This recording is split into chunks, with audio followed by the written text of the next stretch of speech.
دادگاه نویای کریژاچ ولایت ولادیمیر روسیه روز 7 فوریه سال 2024 یک شهروند ازبکستانی را بر اساس قسم دوم ماده 111 کودکس جنایتی روسیه در رسانیدن آسیب وزنین به سلامتی یک مهاجر توجیک با استفاده از کارت گناهکار شناخته به 2 سال محبسش نظامش عمومی محکوم کرد. خدمات مطبوعات دادگاه ولایت ولادیمیر خبر داد که این حکم هنوز قوه قانونی نگرفته است. این دو مهاجر تاجیک و ازبک برای شرح مستقیم قضیه دسترس نیستند، ولی بنا به فرضیه دادگاه حادثه 25 آگوست سال 2023 در ساعت‌های شامگاهی رخ داده است. هر دو مهاجر در یک ساختمان یک خانه در یکی از دهه‌های نویای کریژاچ کار می‌کردند. آن بیگاه هنگام نوشیدن مشروبات بین آنها بحث لفظی برخاسته به زن و زنی پیچیده است.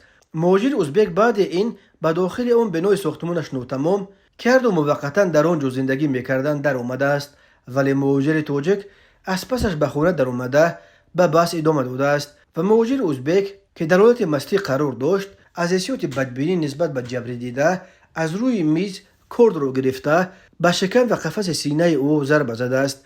در نتیجه مهاجر تاجیک را با جراحت‌های وزنین در بیمارستان بستری کردند. بنا به گزارش خدمات مطبوعات دادگاه ولایت ولادیمیر در جریان مرافعه مهاجر ازبک گناه را به گردن گرفت و از کار کردش اظهار پشیمانی کرده است و دادگاه با در نظر داشت حالت‌های سبک کننده و نبودن حالت‌های وزن کننده او را تنها به 2 سال زندان محکوم کرده است. قسم دوم ماده 111 کودکس جنایتی روسیه برای رسانیدن آسیب وزنین به سلامتی همچون جزا تا 10 سال زندان را پیش بینی می‌کند.